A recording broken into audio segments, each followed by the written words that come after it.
Take it. Clara. That's what beggars do. Vivian Bennett's voice carried through the crystal ballroom before the envelope hit the marble floor. $500 bills slid halfway out. Bright and humiliating under the chandelier light. And for one breath, the entire room forgot how to pretend. Shareholders stopped whispering. Waiters froze with silver trays in their hands. A reporter near the champagne tower tilted her phone just enough to catch Clara Bennett's face on livestream. Clara stood at the entrance of the Bennett Crown Hotel in Manhattan, wearing a plain black dress, sensible heels, and the same soft body they had mocked since she was 16. Around her neck hung an old brass key on a thin chain. The only thing in the room that did not sparkle. Vivian smiled with perfect sorrow, as if cruelty were charity. You disappeared for 3 years, she said. If you came back, because hunger finally taught you manners, at least kneel properly. Clara did not kneel. Not at first. She looked past Vivian to the enormous gold letters behind the stage. Bennett Crown, Hotel's 40 years of excellence. Beneath them was a portrait of her father, Samuel Bennett, smiling with the calm authority of a man who had built cities inside buildings. Clara remembered that smile differently. In her memory, he smelled like coffee and old paper, carried blueprints under one arm, and told her that a hotel was never really made of marble or glass. It's made of the people who believe they are safe inside it, he had said. Now his portrait watched silently as his second wife threw money at his daughter in front of investors, journalists, politicians, and every polished vulture who had once eaten at his table. Someone near the back laughed too loudly. Another person whispered, "Is that really her?" She got bigger. Clara's fingers curled around the chain at her throat. Celeste Bennett stepped beside her mother in a champagne-colored gown that looked almost bridal beneath the lights. She had perfected the wounded expression America loved, trembling lips, wet eyes, one hand pressed to her heart, as though Clara's mere presence had opened an old scar. "Clara, why tonight?" she asked, her voice soft enough to seem kind and sharp enough to cut. "This night is supposed to honor Dad. After everything you did to him, couldn't you leave us one peaceful memory?" The microphone clipped to Celeste's dress, caught every word. A murmur passed through the ballroom. Familiar and hungry. 3 years ago. Every paper in New York had printed the same story. Samuel Bennett's eldest daughter had stolen $12 million from the company expansion fund, broken her father's heart, and vanished before charges could be filed.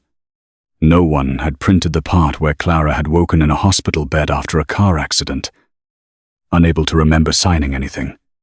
Gregory Shaw, the chief financial officer, adjusted his cufflinks and moved closer to the stage. He was a narrow man with silver hair, expensive glasses, and a voice that always sounded like a verdict.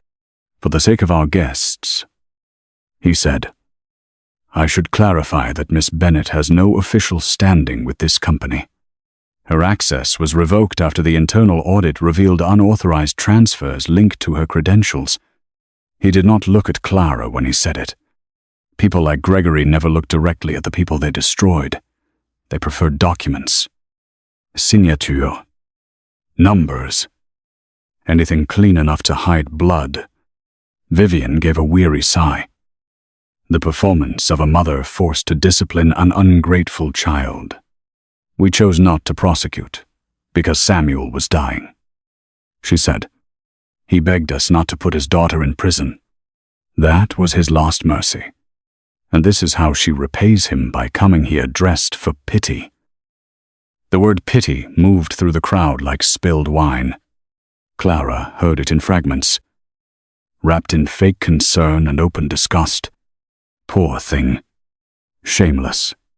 She must be desperate. I heard she works at some motel in Queens. Imagine being born a Bennett and ending up like that. The old Clara. The girl who once thought love could be earned by silence. Would have broken under those voices. She would have apologized for taking up space. For breathing too loudly. For having a body that made elegant women smirk and ambitious men underestimate her. But 3 years behind the night desk of a roadside motel had taught Clara how to listen while people lied. Drunk businessmen lied. Cheating husbands lied. Mothers who could not afford rooms lied to protect children asleep in cars. Clara had learned the difference between shame and truth. Shame made you lower your eyes.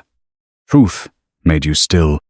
So when Vivian pointed at the money on the floor and said, "Pick it up," Clara finally moved. She bent down slowly, and the ballroom inhaled. Vivian's smile widened. Celeste's eyes glittered with victory.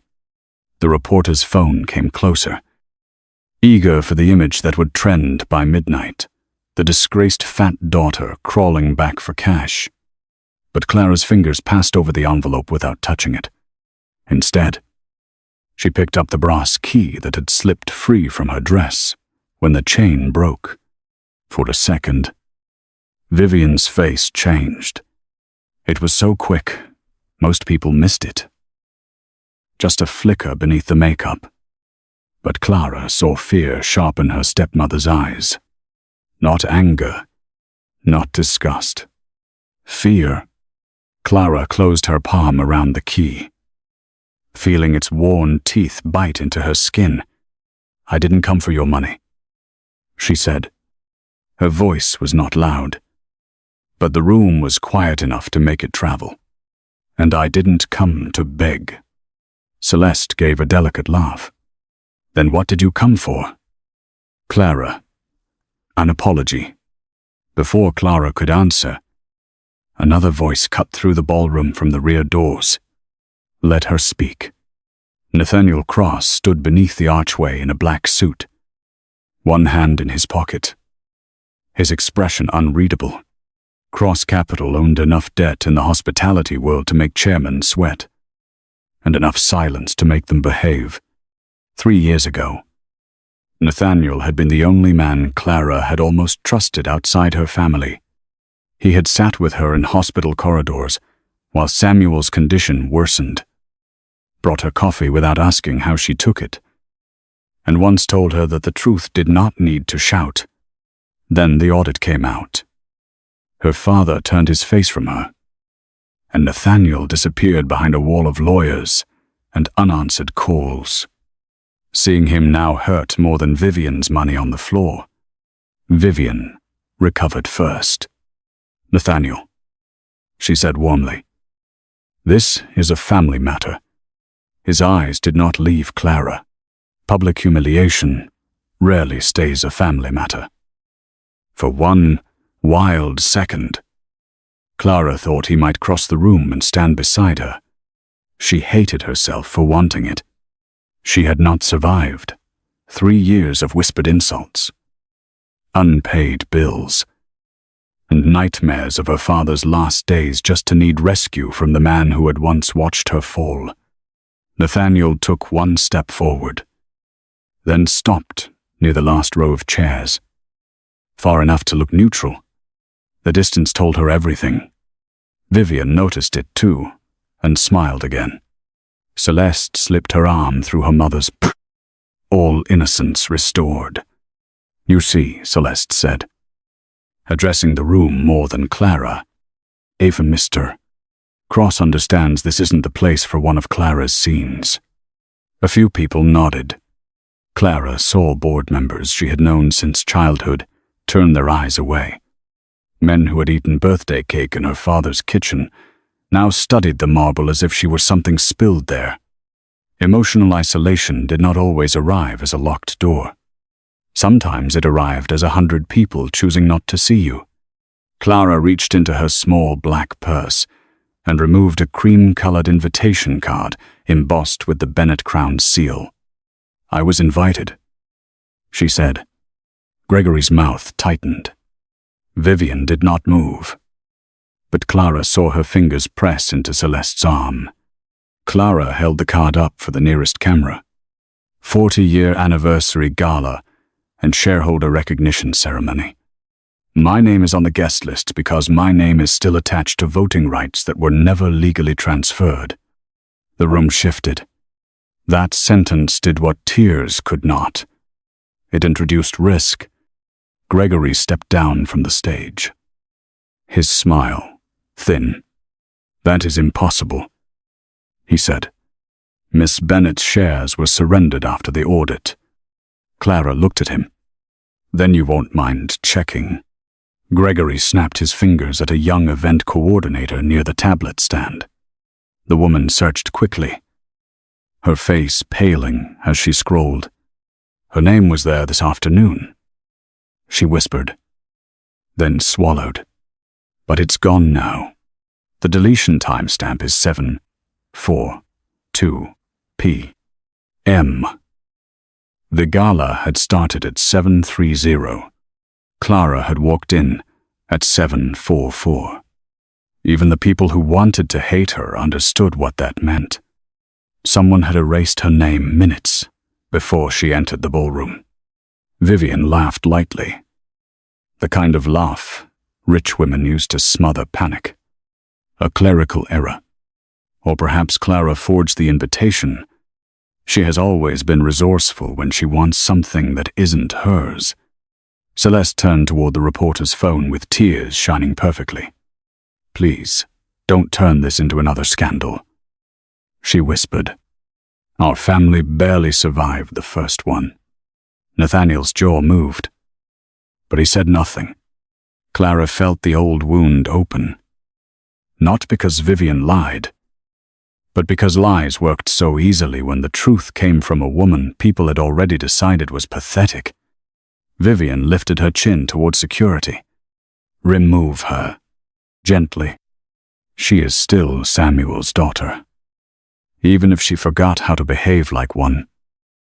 Two security guards approached, both younger than Clara, both avoiding her eyes. One touched her elbow. The ballroom watched with relieved fascination, as though the unpleasant part of dinner were finally being cleared away. Clara did not fight. She let them guide her toward the side exit. But when she passed the portrait of her father, she stopped. For the first time, all night. Her voice rose. "My father taught me that an empire built on stolen rooms eventually runs out of doors." The sentence landed strangely. Most people frowned, not understanding. Vivian understood enough to go still. Clara turned back. Her fist closed around the brass key. "Enjoy your announcement. Vivian. Crown Celeste if you want. Sell whatever story helps you sleep." The guards tugged gently. But Clara did not move until she had looked at every face that had laughed. "I'm not here for a chair in your ballroom," she said. "I'm here for what you buried under it." The side door shut behind her, cutting off the music, the chandeliers, and the sound of Celeste beginning to cry for the cameras. The service hallway smelled of lemon cleaner and hot food. Clara stood beneath a flickering exit sign while the two guards mumbled an apology they were too afraid to mean. Behind the door, applause rose suddenly, forced and bright. As Vivian continued the ceremony without her, Clara opened her palm. The key had left a red mark across her skin. She remembered her father pressing it into her hand 6 months before his death. His fingers thinner than they should have been. His voice rough from medication. "If they ever make you feel small," he had whispered, Go back to where the crown began. Clara had thought grief made people speak in riddles. Now, after Vivian's fear, the deleted guest record, and the room full of people who believed she came to beg, she finally understood one thing clearly. The Empire had not simply forgotten her. It had been stolen, locked away, and waiting for the only daughter who still had the key. The hallway behind the ballroom was narrow, windowless, and painted the kind of beige rich hotels used to hide exhaustion. Clara walked between the two guards without resisting. But every step away from the chandeliers felt like being dragged backward through the last 3 years of her life. Behind the double doors, Vivian's voice had already returned to its warm public rhythm, thanking guests for their compassion during a difficult interruption, a difficult interruption. That was what Clara had become in her father's empire. Not a daughter, not an heir, not even a scandal anymore. Just something inconvenient to be removed before dessert. One guard opened the service exit, and cold night air rushed in from the alley. "I'm sorry, Miss Bennet," he muttered. Eyes on the floor. Clara almost laughed. Apologies were easy in hallways where no one important could hear them. She stepped outside, clutching the brass key so tightly the teeth cut deeper into her palm. She had barely reached the loading dock when Celeste appeared behind her. No tears now. No trembling lips. No wounded innocence. The champagne gown looked different under the harsh security light. Less angelic and more like armor. "You always did know how to ruin a room," Celeste said, closing the door softly behind her. Clara turned. For a second. They were girls again, in the upstairs hallway of the Bennet house. Celeste, borrowing Clara's sweaters without asking. Then crying when Clara wanted them back. Vivian had always arrived, just in time to find Celeste sobbing and Clara looking guilty. "Did Vivian send you to make sure I crawled away?" Clara asked. Celeste smiled. "No. I came because I wanted to see your face when you realized nothing changed. You can bring invitations, gays, dead memories, whatever pathetic little treasures you've been sleeping with in Queens. They'll still believe me before they believe you." Clara looked at her half-sister and finally understood that Celeste had never hated her because of money alone. Money was too simple. Celeste hated that Clara had once belonged naturally, in places Celeste had spent her whole life rehearsing for. "You were scared when the coordinator said my name had been deleted," Clara said. Celeste's smile thinned. "I was embarrassed for you." "No," Clara said quietly. "You were scared. So was your mother." Celeste stepped closer. Perfume, sweet and sharp in the alley air. "Listen carefully. Clara, the city remembers you as a thief. The board remembers you as a liability. The internet is about to remember you as the fat beggar who tried to crash her dead father's tribute. You think one rusty key can compete with that." She reached out as if to touch the chain at Clara's throat. But Clara caught her wrist. Celeste's eyes flashed, and for one naked second, the mask broke. "You should have stayed gone." The service door opened again before Clara could answer. Nathaniel Cross stepped out, and Celeste instantly transformed. Her wrist softened in Clara's grip. Her eyes filled, and her voice cracked as if Clara had heard her. "Nathaniel," she whispered. "Please, tell her to stop. She's not well." Clara released her hand in disgust. Nathaniel looked from Celeste to Clara, then to the tiny red marks on Clara's palm where the key had bitten skin. His expression did not change. But something in his eyes tightened. "Go inside." "Celeste," he said. Celeste blinked, startled by the lack of comfort. "My mother needs you in there." "Then go stand beside her," Nathaniel replied. His tone was calm, almost bored. But Celeste heard the dismissal beneath it. She gave Clara one last look, full of venom wrapped in silk, then lifted her gown and returned to the ballroom. When the door closed, the alley felt colder for 2 seconds. Clara let herself hope Nathaniel had followed her for the reason she once would have wanted. Then he spoke. "You should leave New York tonight." The words landed harder than Vivian's envelope. Clara stared at him. The man who had once sat beside her father's hospital bed and listened to Samuel's machines breathe. "That's your advice?" she asked. "Run." Nathaniel's jaw tightened. Vivian won't stop at humiliation this time. She already destroyed me once.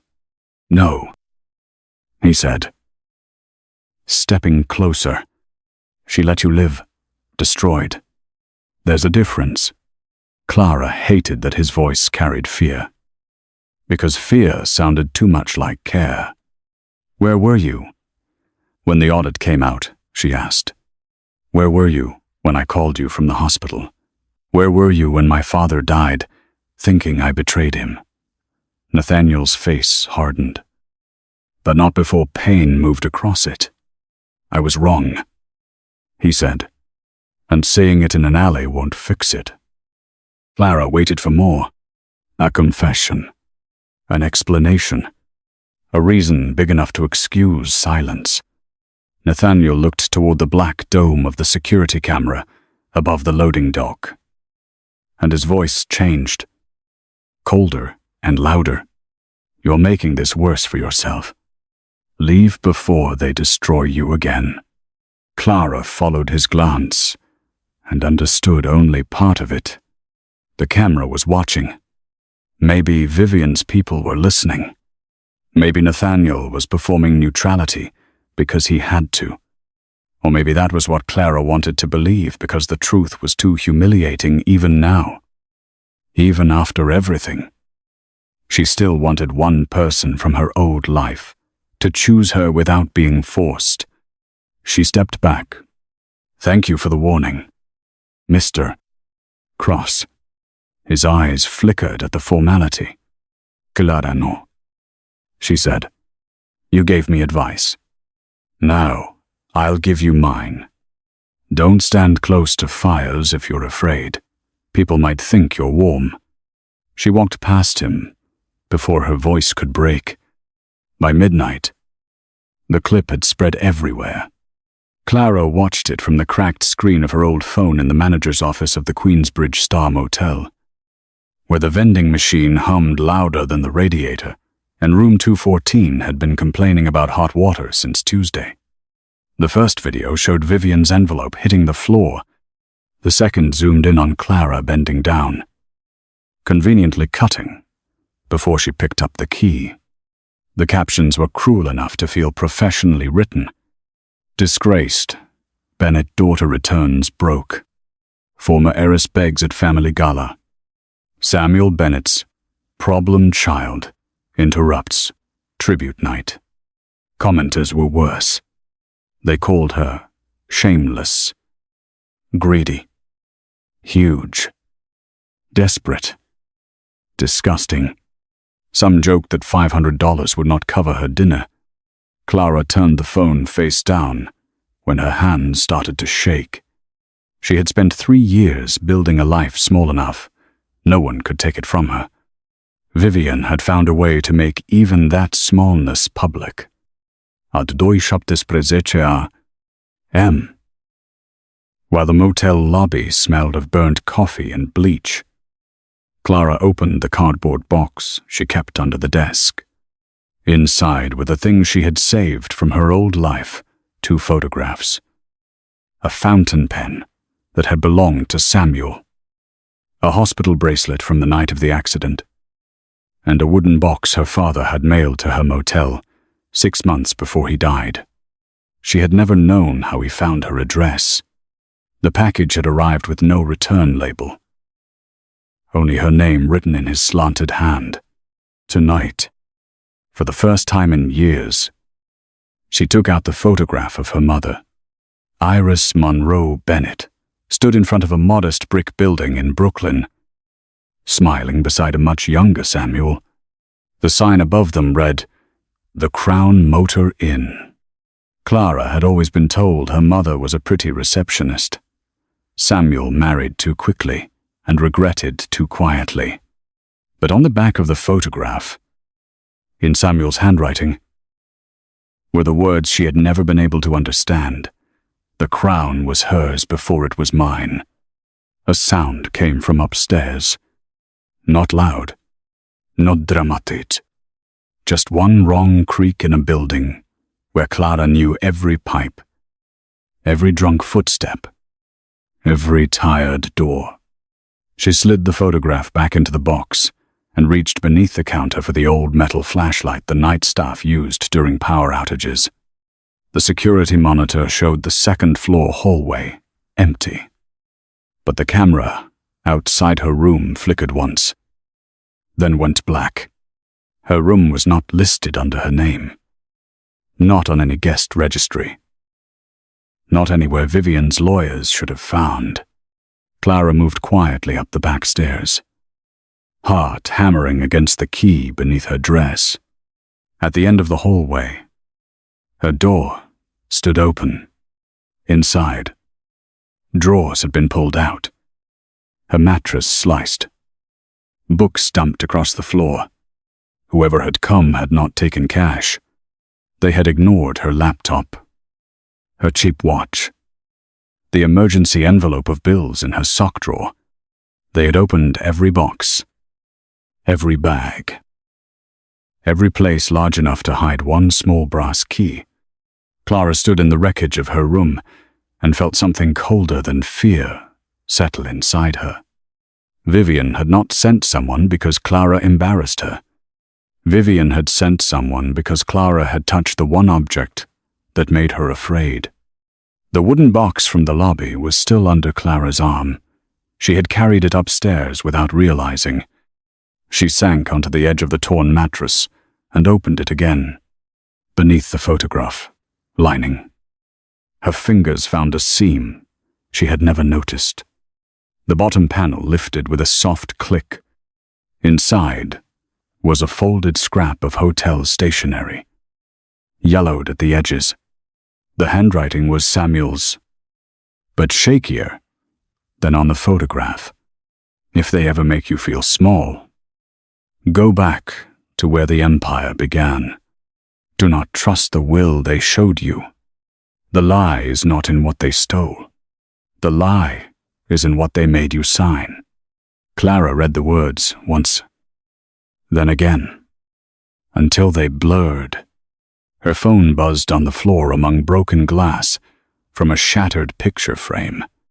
For a moment, she thought it would be another headline, another stranger calling her a beggar. Instead, the screen showed a message from an unknown number. No greeting, no name, just one sentence. Don't trust the will they showed you. Go back to where the empire began. Clara's breath stopped. The exact words from Samuel's hidden note stared back at her, fresh and impossible. Before she could type a reply, a second message appeared. They're watching the motel. Leave through the laundry exit. Bring the key. Outside, a car slowed near the parking lot entrance, headlights sweeping across the torn curtains. Clara rose without turning on the light. For the first time since the gala, she did not feel like a woman being chased out of someone else's palace. She felt like a daughter being called home by a dead man who had hidden the truth better than his enemies had buried it. Clara left the motel through the laundry exit with the brass key hidden inside her shoe, and Samuel's wooden box pressed beneath her coat. The Queen's night was damp and metallic, the kind of cold that made every passing car sound like it was slowing for her. She did not take the subway from the station closest to the motel. She walked 6 blocks, crossed beneath the elevated tracks, and caught a train from a platform where no one knew the Bennett name unless it flashed across a gossip feed.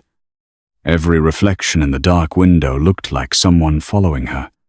By the time she reached Brooklyn, dawn had begun to gray the sky behind old warehouses and luxury condos built on top of forgotten neighborhoods. The Crown Motor Inn stood at the end of a cracked side street, boarded, fenced, and small enough to make the empire it had birthed feel like a lie.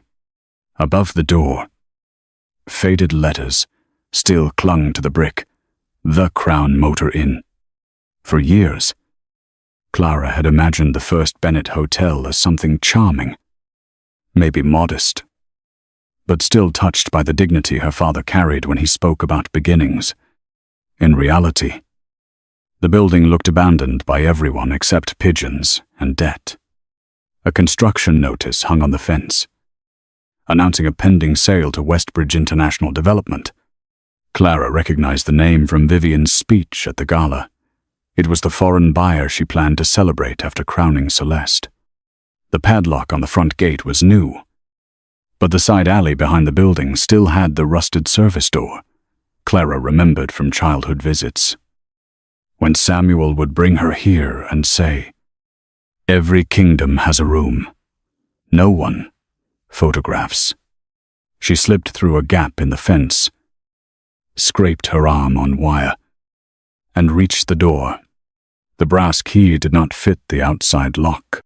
For 1 sick second, Clara thought she had misunderstood everything. Then she noticed a small crown stamped into the lower hinge. The hinge plate lifted when she pressed it, revealing an old keyhole nearly swallowed by paint. Clara pulled the key from her shoe, wiped it on her coat, and slid it in. The lock resisted, then turned with a groan so deep it sounded human. Inside, the air smelled of dust, wet carpet, and old smoke trapped in walls that had heard too many secrets. Her phone had no signal. She used the flashlight from the motel to move through a narrow corridor lined with broken vending machines and framed photographs clouded by grime. Samuel appeared in some of them younger, leaner, hungry-eyed. Vivian was in none of them. At the end of the hall, a stairwell led down to a basement door marked storage. But beneath that word, almost hidden under peeling tape, someone had written another name in black paint, Iris Room. Clara touched the letters with trembling fingers. All her life, Vivian had made Iris sound temporary, decorative. A woman who had passed through Samuel's story. Here, Iris had a room. The brass key fit this lock perfectly. The door opened onto a small office, preserved like a buried lung. Metal filing cabinets lined one wall. A drafting table stood beneath a plastic-covered lamp. On the table lay yellowed floor plans for the first 5 Bennett properties, each marked with neat handwriting Clara did not recognize, but somehow trusted. She lifted one sheet and saw her mother's signature in the corner, Iris Monroe Bennett. Systems and design. Not receptionist. Not mistake. Not pretty girl Samuel, rescued from nowhere. Systems and design. Clara's throat tightened so sharply she had to sit down. In a drawer, she found incorporation papers for Crown Hospitality Group, dated before Vivian ever entered their lives. Samuel Bennett owned 49%. Iris Monroe Bennett owned 51 through something called the Iris Trust. Beneficiary, to be named upon her daughter's 28th birthday or upon evidence of unlawful transfer. Clara turned 28 11 months ago in a motel office, eating vending machine cake alone while Vivian's lawyers controlled the board. A small black case sat inside the lowest cabinet, wrapped in a scarf that smelled faintly of cedar. Inside were 3 items: an old external drive, a sealed envelope addressed to Clara, and a tiny camera memory card taped to a folded note. The note was Samuel's. "If this room is opened, I assume they found a way to show you my lie before I could show you my truth." Clara's fingers shook so badly she nearly tore the envelope opening it. There was no long apology, no poetic explanation. Only 4 pages written by a man who knew time was being rationed against him.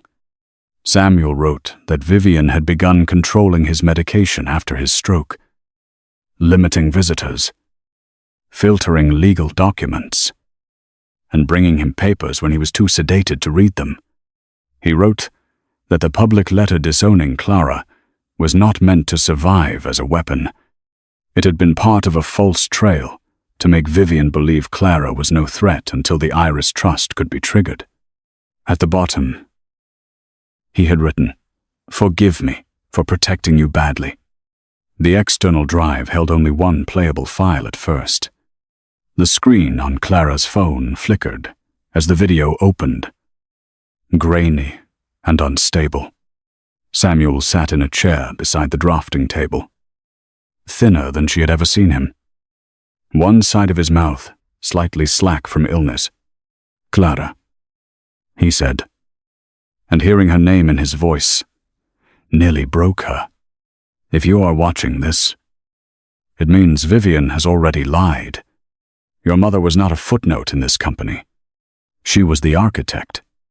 I was the salesman. She built the bones, and I learned how to make people admire the skin." The file stuttered. He coughed, glanced toward the door, then continued. "The audit was altered. Gregory knows. Martin buried the trust amendment. Celeste." The video froze, audio cracking into static. Clara tapped the screen again and again, but the rest of the file refused to play. She pressed her fist against her mouth to stop the sound rising in her throat. "You found it," a voice said behind her. Clara spun so quickly the phone slipped from her hand. Nathaniel stood in the doorway of the Iris room, palms open, his suit gone, his white shirt wrinkled as though he had not slept. Clara grabbed the nearest thing on the desk, a heavy brass stamp, and held it like a weapon. "Did you send the messages?" she demanded. "One of them," he said. "Not the first." That answer frightened her more than a simple yes. Nathaniel stepped inside, slowly. "I followed Vivian's security team after they left the gala. They went to the motel before I could get there." Clara laughed once, bitter and breathless. "So now, you're my guardian angel." "No," he said. "I lost the right to be anything but clean." He looked at the papers spread across the table, and his face changed when he saw Iris's signature. "Samuel told me once that the company had 2 founders. I thought he meant it sentimentally." Clara lowered the stamp, but did not put it down. "Why didn't you help me?" 3 years ago, Nathaniel's eyes closed for a moment, as if he had expected the question and still was not ready for it. "Because the evidence looked real. Because your login approved the transfers. Because your father refused to see you. And Martin Hale told me Samuel had ordered everyone to keep you away. Because I was arrogant enough to think silence was neutrality." His voice roughened. Then I found the first shell company 6 months later. The money didn't go to you. It moved through 3 vendors and landed in an account tied to Celeste's charity foundation. Clara stared at him, the room tilting around that name. Celeste's charity had been praised for funding women's shelters. Her face had appeared on magazine covers beside words like grace and resilience. Nathaniel continued. I tried to bring it to Samuel. Vivian blocked me. By the time I got close again, he was dead. Pain moved through Clara in an old, familiar shape. But this time, anger came with it. Clean and bright. You should have told me. Yes, Nathaniel said. No defense. No excuse. Just the word heavy and insufficient. I thought if I moved too soon, Vivian would destroy whatever Samuel had hidden. I thought I needed proof strong enough to survive her lawyers. Clara looked around the Iris room, at the papers her mother had signed, the video that had almost spoken, the trust Vivian had buried beneath years of ridicule. And did you get it? She asked. Nathaniel placed a thin folder on the drafting table. Inside were bank diagrams, vendor records, and a photograph of Gregory Shaw entering a private clinic with Martin Hale. Not enough for prison, he said. Enough to make her scared. Before Clara could answer, a faint sound drifted down the stairwell above them. Not footsteps. A soft pop, followed by a hiss. Then the smell reached them. Sharp and chemical. Smoke. Nathaniel looked up. We need to leave. Clara grabbed the external drive, the envelope, and as many trust papers as she could stuff into Samuel's wooden box. Smoke thickened in the hallway by the time they reached the basement door. Somewhere above, glass shattered. The front of the building had been sealed from outside.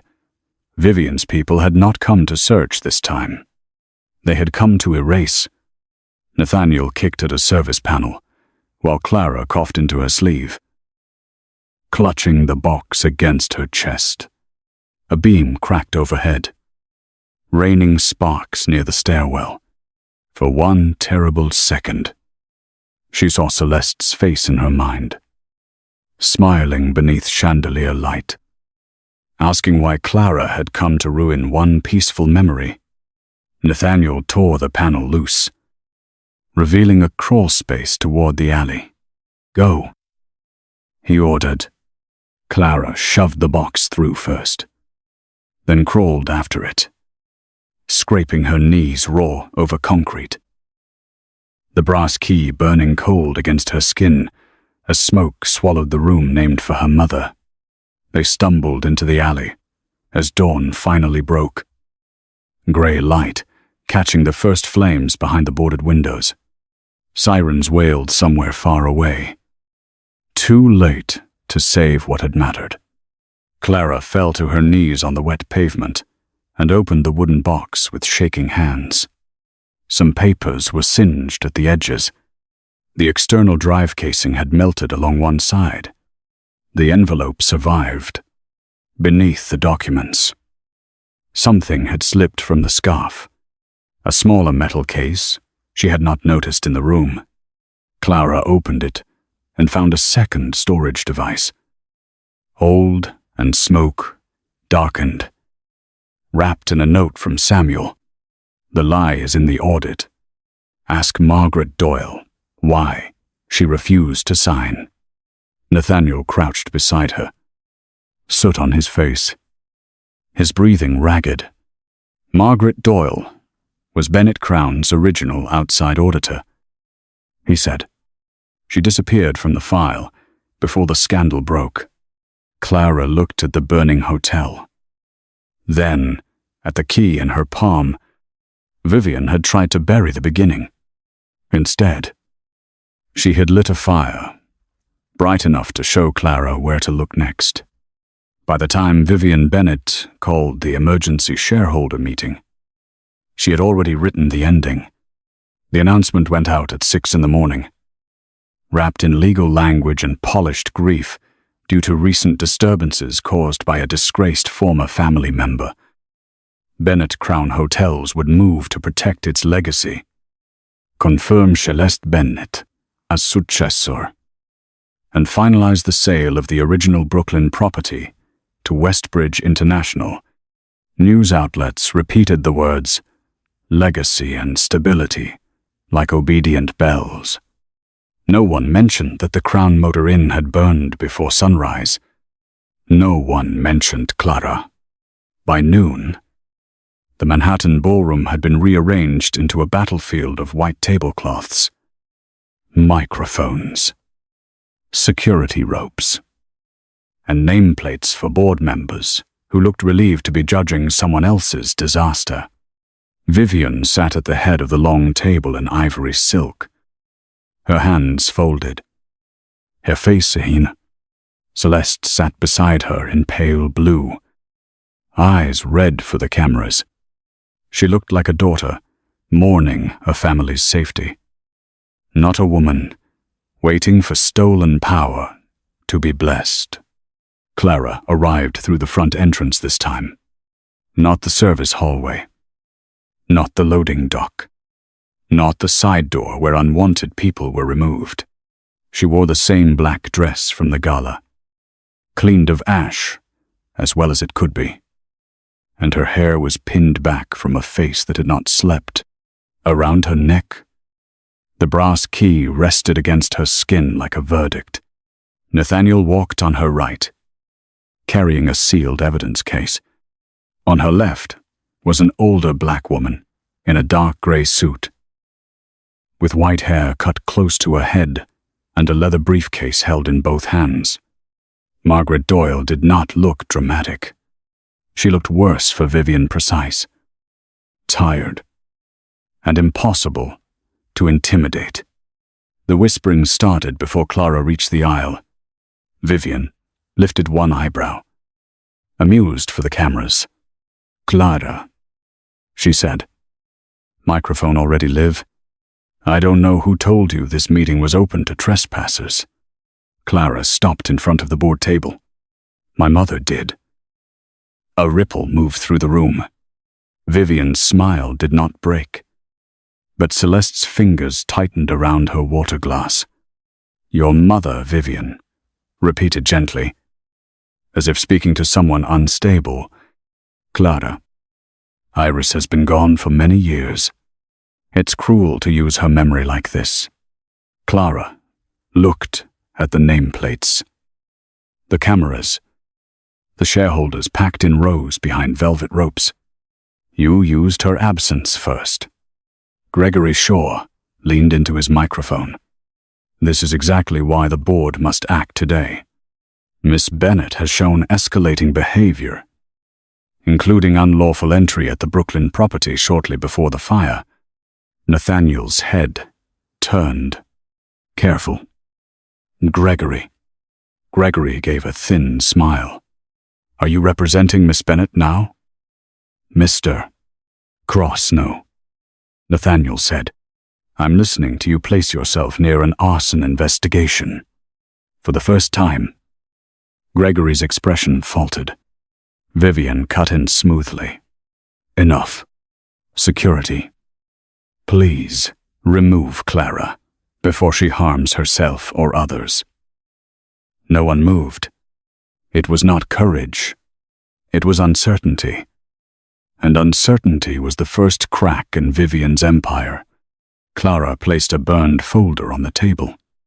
"Before anyone touches me," she said, "I want the board secretary to confirm whether the Iris Trust appears in the original incorporation records of Crown Hospitality Group." Martin Hale, the family attorney, went pale so quickly that even Celeste noticed. "Irrelevant," he said.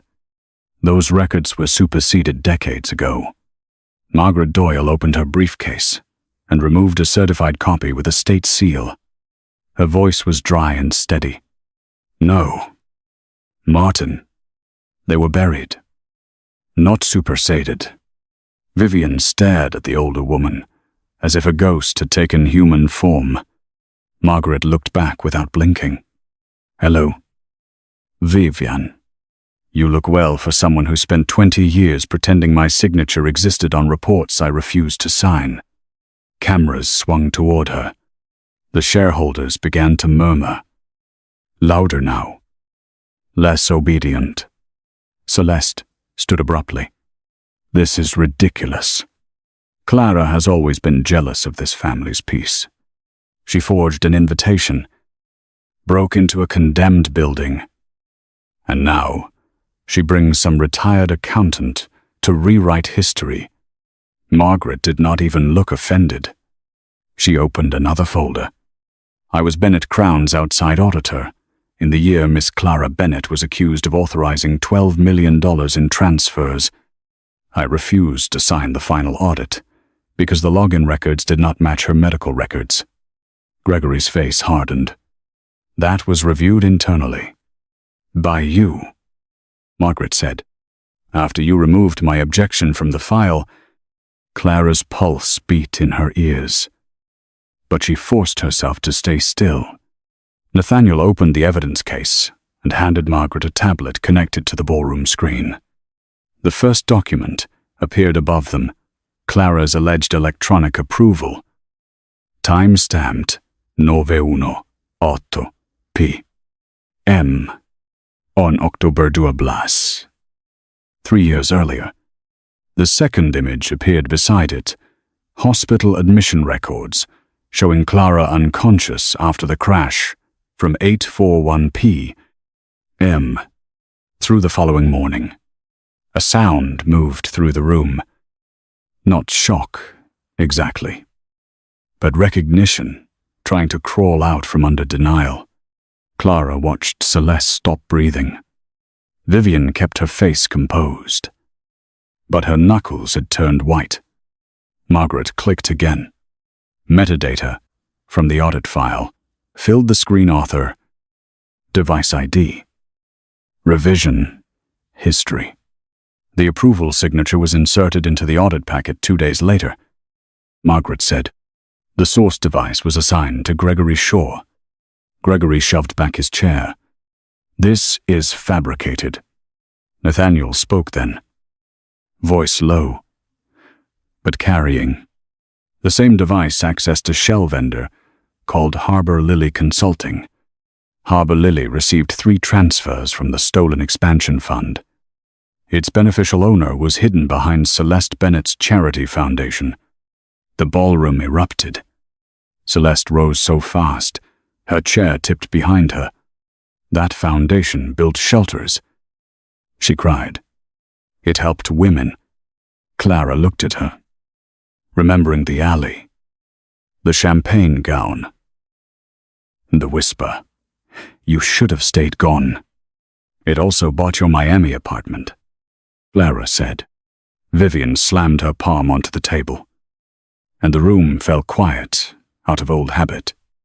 You are all forgetting who Clara is, she said, voice shaking with controlled outrage.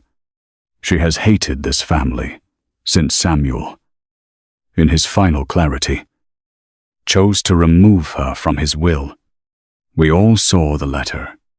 We all know what he wrote. Martin Hale nodded too eagerly and opened a leather folder. Samuel Bennett's signed disinheritance letter remains valid. He projected the scanned document onto the screen. There it was again. The weapon that had haunted Clara for 3 years. My daughter Clara has betrayed my trust and is no longer entitled to speak for my name, my company, or my legacy. Clara felt the old pain rise. But this time, she did not drown in it. Margaret reached into her briefcase and removed the original page, sealed in plastic. Its bottom edge, uneven. That is an incomplete scan, she said. The last paragraph was cut off. Nathaniel inserted the smoke-darkened storage device from the iris room. For a moment, the screen went black. Vivian's eyes sharpened with hope. Then Samuel Bennett appeared, sitting in the basement office beside Iris's drafting table. His face thin, his voice damaged but unmistakable. The room became so silent. Clara could hear Celeste crying before the tears fully arrived. "If this is being shown," Samuel said, "then my daughter has been made to suffer for my cowardice. Clara did not steal from Bennett Crown. I allowed the world to believe I had cast her out because Vivian had already isolated me from counsel, medication, and my own records. The letter they showed you was a decoy. Its final line reads, 'I am not disowning my daughter. I am hiding her until the trust can be triggered.'" Vivian stood, her chair scraping violently. "Turn it off," she hissed. "No one did," Samuel continued. "The controlling interest belongs to the Iris Trust, created by Iris Monroe Bennett, co-founder of this company, and the finest mind I ever knew. Upon Clara's 28th birthday, all voting rights returned to her." The video ended on Samuel closing his eyes, as if the confession had cost him the last of his strength. Clara did not realize she was crying until a tear struck the brass key on her chest. No one laughed at her body now. No one called her desperate. The same people who had watched her bend toward Vivian's money now watched Vivian grip the table like a woman feeling the floor disappear. Martin Hale loosened his tie. Gregory reached for his phone.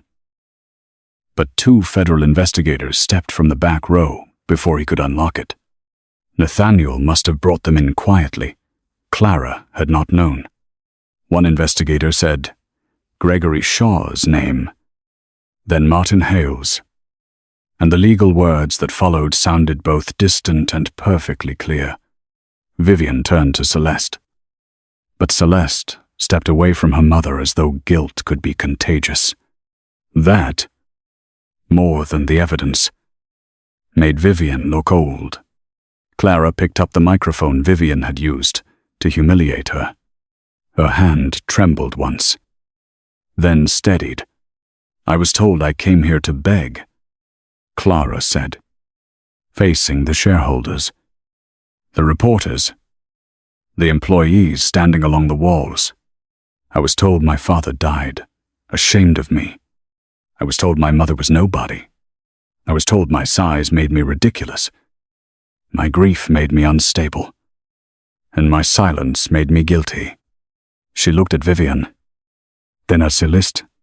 "You were wrong about every part of me." Margaret placed the certified trust activation papers before the board secretary.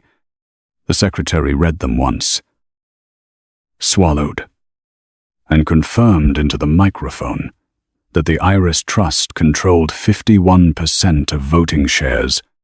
The words moved through the ballroom like a door, unlocking.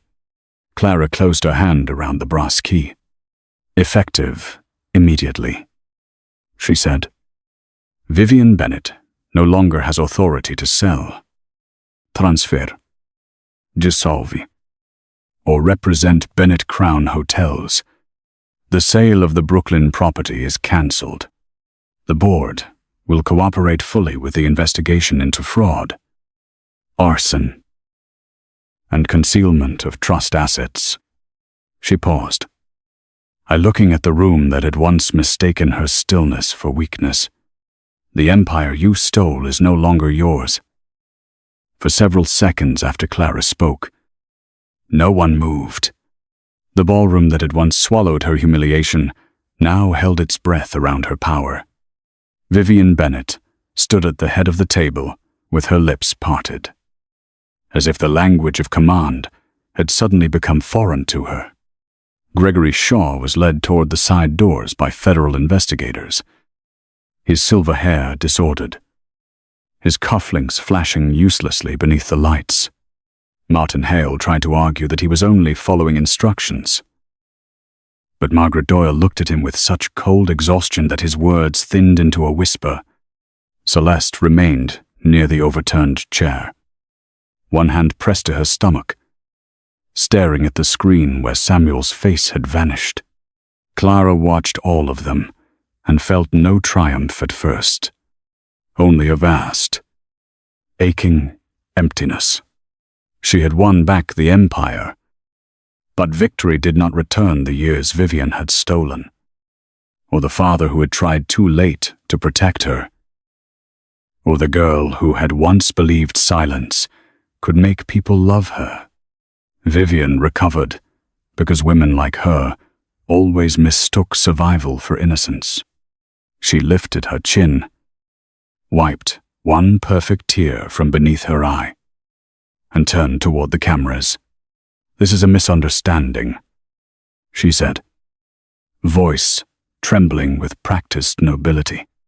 Samuel was ill. Anyone can see. He was confused in that video. Clara has been manipulated by people who want control of this company. She looked at Nathaniel, as if she could still make him useful. "Mr. Cross has financial interests here. Margaret Doyle has old grudges. And Clara, poor Clara, has always wanted to be more important than she was." The words might have worked yesterday. They might have worked at the gala, when Clara stood alone and everyone had been eager to laugh. But now the documents were on the table, the metadata on the screen, the investigators in the aisle, and Samuel's final confession still seemed to vibrate inside the walls. Vivian reached for Celeste's hand. Celeste did not take it. That small refusal broke something public and ugly. Vivian's face turned toward her daughter. No longer soft, no longer maternal. "Celeste," she whispered, but the microphone caught it. Celeste took another step back, tears spilling now without elegance. "You said Clara signed the transfers," she said. "You said it was only moving money until the trust issue was settled. You told me Dad hated her." Vivian's mouth tightened. "I told you what you needed to know." Celeste laughed once, broken and sharp. "No, you told me what made me useful." Clara felt the room shift again. This time, with a sick fascination of people watching a dynasty eat itself alive. Celeste looked at the shareholders, at the reporters, then at Clara, for the first time in her life, and she seemed smaller than the image she had built. "Harbor Lily was in my name," she said, "but Gregory set it up. My mother told me it was for protecting assets from Clara. I signed what she put in front of me." Vivian turned on her so fast, the ivory silk of her jacket snapped at the shoulder.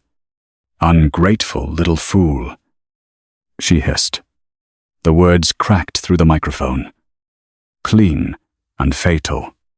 Every camera caught them.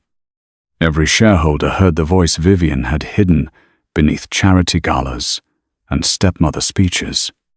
Clara did not interrupt. She let Vivian keep talking, because the truth had a strange habit of finishing what evidence began. Vivian pointed at Clara, her hand shaking. "You think this body, this girl, this embarrassment, it was meant to sit in Samuel Bennett's chair. I made this company respectable after Iris filled it with cheap dreams, and Samuel filled it with guilt. I made people admire the Bennett name. The last mask fell with that sentence, not because she admitted fraud, not yet, but because she admitted contempt. For Iris, for Samuel, for Clara, for every employee, every guest, every beginning that had not looked expensive enough for her." Clara stepped closer to the board table and placed the brass key beside the trust documents. Its dull metal looked almost poor under the chandelier light. But no diamond in the room had ever carried more history. "You never understood the company," she said. Vivian laughed breathlessly. "I ran it for years. You occupied it." Clara replied, "My mother built systems so housekeepers could become managers. My father built lobbies where people felt seen before they were sold to. You built mirrors. You wanted the crown, without the rooms underneath it." She turned to the employees standing along the wall, bell captains, event servers, reception supervisors, cleaners who had paused mid-shift when the meeting exploded across internal monitors. Some of them had worked for Bennett Crown since Samuel was alive. Clara saw one older housekeeper crying quietly into a folded napkin. "The first order under the Iris Trust," Clara said, "is reinstatement review for every employee terminated during Vivian's internal purge. Full back pay where wrongful termination is proven. Legal support for anyone pressured to falsify records." That was when the applause began. Not from the board. Not from the investors. Not from people who measured courage after checking stock movement. It began with the employees. One clap from the back wall, then another. Then a wave of sound rougher and more honest than the polished applause Vivian had commanded after Clara was removed from the gala. Clara's throat tightened. She had thought taking back the empire meant a chair, a titel, a signature on legal paper. But as the employees clapped, she understood that an empire was not only what could be stolen, it was also what could be restored. Vivian tried to leave during the applause, but an investigator blocked her path. "Mrs. Bennett," he said, "we need you to remain available for questioning regarding financial fraud, obstruction, and the suspected arson at the Brooklyn property." Vivian looked back at Clara with pure hatred. Clara met it without flinching. Hatred had once made her feel small. Now it only proved Vivian had run out of weapons. The weeks that followed did not become easy just because the truth was public. Viral sympathy replaced viral cruelty so quickly it made Clara distrust both. The same accounts that had mocked her body now posted slow-motion clips of her speech with captions about queen energy and revenge glow-ups. Magazines requested interviews. Former family friends sent flowers with cards that avoided the word sorry. Board members who had looked away at the gala suddenly remembered private doubts they had supposedly carried all along. Clara answered none of them at first. She spent her mornings with forensic accountants, her afternoons with federal investigators, and her nights in the sealed executive office that had once belonged to Samuel. She did not sit in his chair for the first 3 days. On the 4th, Margaret Doyle walked in, placed a stack of employee files on the desk, and said, "Your mother would have sat down before her feet gave out." Clara sat. Then she worked. Celeste accepted a plea agreement before Vivian did. It was not forgiveness. And Clara refused to pretend otherwise. Celeste had lied, mocked, stolen, and smiled, while Clara starved emotionally in the ruins of her name. But in a closed conference room with lawyers on both sides, Celeste finally told the full story: how Vivian had found the trust reference years earlier, how Gregory had built the shell transfers, how Martin had cut the final paragraph from Samuel's letter, how the car accident had happened the night Clara was driving to confront her father about strange signatures she did not remember making. "I wanted to be chosen," Celeste said. Eyes swollen, voice stripped of performance. Clara looked at her for a long time. "So did I," she answered. "But I didn't destroy you to get there." Celeste lowered her head. Clara did not hug her. She did not offer sisterhood for the cameras. She gave Celeste the dignity of consequence and left the room. Nathaniel waited for Clara outside the legal office that evening, hands in his coat pockets, the city turning gold behind him. For once, he looked uncertain in a way money could not fix. Vivian's attorneys are trying to argue diminished capacity in Samuel's video, he said. Margaret expected that. The medical timeline blocks most of it. Clara nodded. Business had become easier than tenderness. He seemed to know it. I also wanted to say I'm stepping back from the restructuring bid. Cross. Capital can advise without me leading it. Or not at all. Your choice. Clara studied him. Is that supposed to prove something? No, he said. Proving would be asking you to watch. This is just what I should have done, before remove my interest from your pain. The answer was quiet enough to matter. Clara looked down at the brass key in her hand. I don't know what forgiveness looks like with you. Nathaniel nodded. Then I won't ask for it yet. For the first time. His patience did not feel like strategy. The original Crown Motor Inn could not be saved. The fire had eaten too much of the structure, and inspectors declared the building unsafe before winter. Clara stood behind the fence the day demolition began, wearing a hard hat over her pinned hair and mud on the hem of her coat. Vivian's deal with Westbridge had been cancelled within hours of the shareholder meeting. In its place, Clara announced a new project funded through recovered assets and penalties from the fraud case. The Iris Monroe House, a retraining residence and hospitality academy for workers who had been told they were too poor, too old, too foreign, too heavy, too invisible, or too late to rise. The first brick, salvaged from the motel, was set into the entrance wall. Samuel's restored video would play in the small museum beside Iris's original floor plans, not as a shrine to suffering, Clara decided, but as a warning. Never let anyone polish history until the fingerprints disappear. 3 months after the gala, Clara returned to the Manhattan ballroom alone. The chandeliers were dimmed, the tables gone, the marble floor polished so thoroughly it reflected her silhouette back at her. She stood in the exact place where Vivian had thrown the envelope. The hotel had offered to replace the floor tile after the scandal. As if humiliation left, stains maintenance could buff away. Clara had refused. Some marks deserved to remain, not as wounds, but as coordinates. She took the brass key from her neck and closed it in her fist. Behind her, a young event server entered quietly and said, "Ms. Bennett.